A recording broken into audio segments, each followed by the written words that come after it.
It hasn't even been 24 hours since we miraculously got power. Our friend Liz is here charging her car. She's a doctor, and so she needs to drive around. Dan's got the generator in his car loaded up, and I'm about to head to my editor's house with a power bank, a solar panel, a bag of ice, and a bunch of footage because he wants to keep working.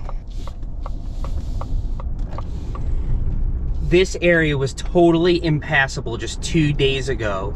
There was a car completely underwater. Apparently, my friend knows the guy. Oh, that's a transformer. Not ideal. Doing these little errands and trying to help my friends has been good for my spirits because every day we get incredibly terrible news. It's heavy. Oh, this road is completely collapsed. I'm gonna eyeball this really quick.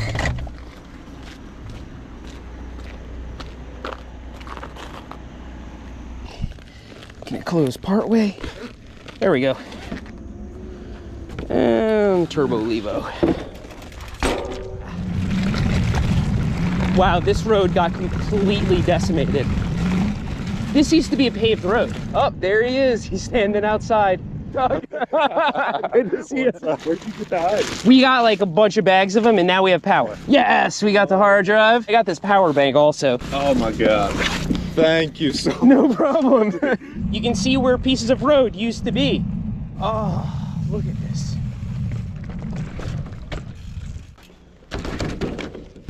All right, let's get home back to the family. So most of my friends here are doing okay, but something's been haunting me since yesterday. A comment in that YouTube video about Edneyville. Now, everybody's heard about Chimney Rock and Lake Lure, which have been absolutely decimated, but Edneyville and some of the towns around those areas, you don't hear about them on the news. Now, I would love to just go to Costco and get a whole bunch of this stuff, but I've linked up with some people out of state who are coming in with supplies, and so we're gonna keep it going.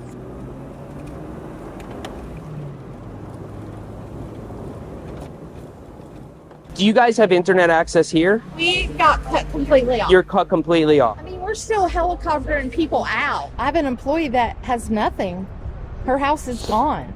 So now she's displaced with her adult daughter and a baby. We're gonna have to suck it up and we're gonna have to take care of each other. Otherwise, we're not gonna have anything. These are my people. There's no telling how many people we don't have anymore. This is Absolutely. Miss Peyton. Hi, Miss Peyton. They brought us a patient that was having a seizure and they didn't know where to land the helicopter. And that child has been here every day feeding firefighters. Take a left on the main road. There'll be a sign right there with Fruitland Bible College. So we're headed to Fruitland Baptist where they are collecting supplies and distributing them.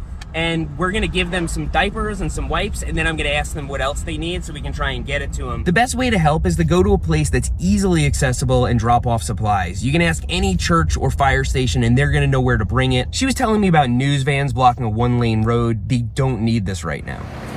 Can somebody be responsible? That's Bobby. That's Bobby? How often do you get recognized on YouTube? Everywhere I go. Some people don't tell me though. We're now set up as an official distribution center. For like Bat Cave and Edneyville. People are going to come here. And all of Fruitland and Bearwalla, any personal hygiene items, toothbrushes, hand sanitizers, baby wipes. This might help you right here. Yeah. Thank you very much. We'll see you later. Yeah, appreciate you. See right now? Yeah, thank you. So everything is starting to make sense now. That one commenter said that Edneyville needs supplies, and then somebody else said Edneyville's fine. You can get into and out of Hendersonville. You can go to Sam's Club. Edneyville is the staging area for everything downstream. They're not bringing supplies to the disaster zones. They're bringing people out of the disaster zones, and then they're using the supplies to feed them, clothe them, everything like that. Have you guys ever flown into Asheville before? No. Yeah, we'll just start putting the big stuff on the bottom, right? Damn, this looks like a pretty good harvest you got here.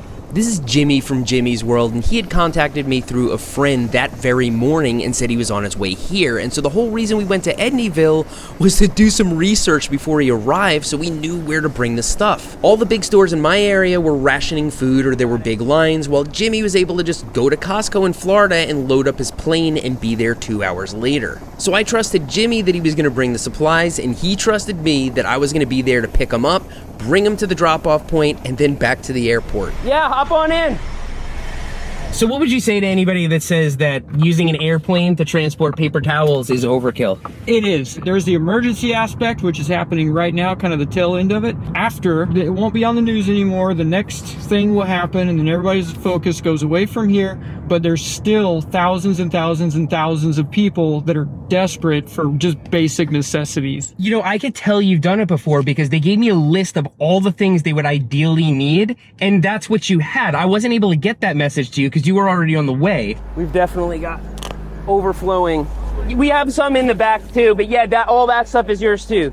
Jimmy's nonprofit is for hurricane relief, and so he's done this before. Those supplies started leaving the building no sooner than we brought them in, and surprisingly, it was the dog and cat food that left first, as those are high demand items in short supply. So if people donate and then the roads open up and it becomes not efficient to bring things in by airplane, what would the money be used for? Whatever's going to be the most efficient way to get the most supplies to the people that need it the most. Sean would have been here hours ago if things were normal. I don't even know if they're still going to be there when he gets there. Right. I've never dropped anybody off at the airport like this where they just get out and get into their plane and drive away. If you really wanted to be bougie about it, you could drive up to the airplane. Can we do that? And then, well, it's right there though. Oh, it's right there. Yes, that was huge. Yeah, I can't believe how quick that came together. That's the power of airplanes, man. Heck yeah, let's do it again sometime. Tell Sean I beat him. I don't know what. Yeah, you kind of cheated.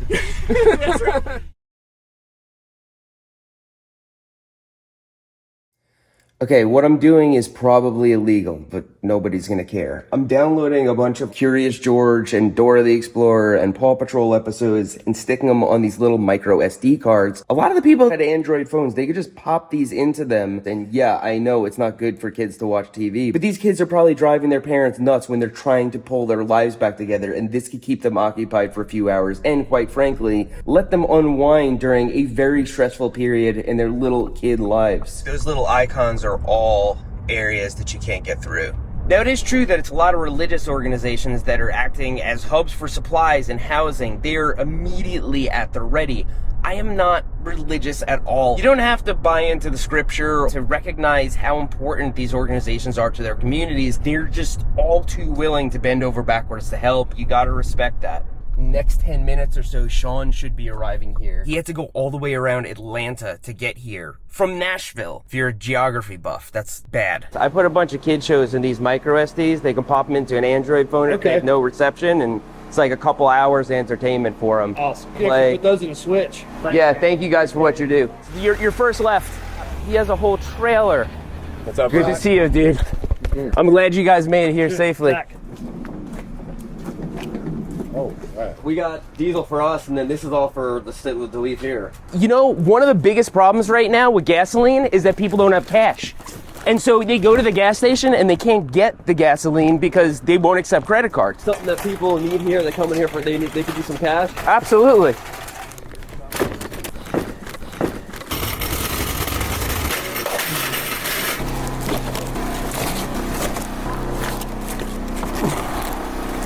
Could you imagine when you have a newborn and your whole life has been turned upside down, running out of baby formula and having no cash and no place to even get it from, and then when you do get there, they're all out of it? Right.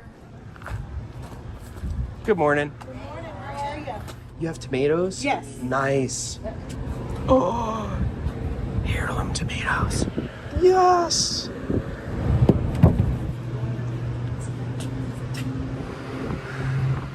$18 for all this, and they could be scalping and gouging. I've had the experience of talking to friends and family who don't really understand the gravity of it. Like, it's been a week, you got power back, you have water, what's the big deal? Yeah, storms can be fun, you go outside, your neighbors are all there, you barbecue all the meat that was in your freezer, but we took for granted that these places even existed, and they're gone. Like, entire towns washed off the map. I know somebody who watched his neighbor float away on his roof, and he hasn't seen him since. And if there is even a silver lining to this, it's my faith in humanity has kind of been restored. I mean, when you see how many people have come together, I'm going to show you some local businesses that have opened their doors. Even though they can't make money, they've opened their doors to help the community. Starting with this chicken wing place up here.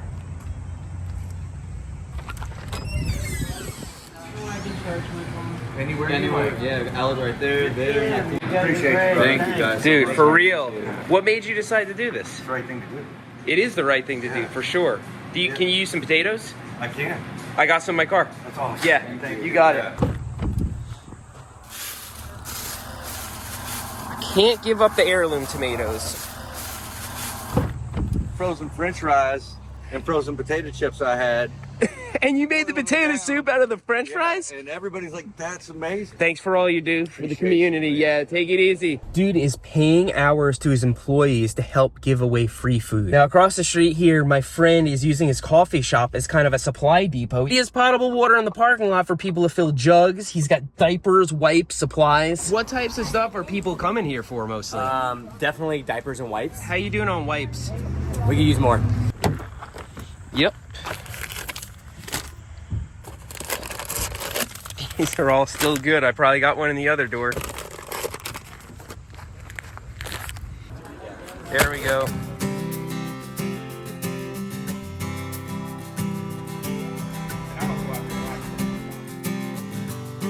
So I'm gonna go back to making videos about bicycles, but there are no trails to ride. We can fix up the trails here, and we should. And when the time is right, I'm gonna use my platform for the restoration effort out there. We don't even know how bad it is. And periodically, I'll give another hurricane update on how things are progressing in the area, but I'm not gonna do it every day. I'm not gonna do it every week. Doesn't mean I'm gonna stop helping. It just means I'm not gonna make a video about it every day. The Red Cross is out there right now in a big way, but I'm gonna link to Jimmy's charity, Wings of Compassion, because I think the dollars can go a lot further. I'm so very grateful to have so many viewers that care so much. Thanks for riding with me today, and I'll see you next time.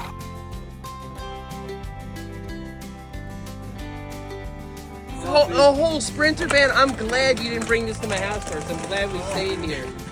This is a lot.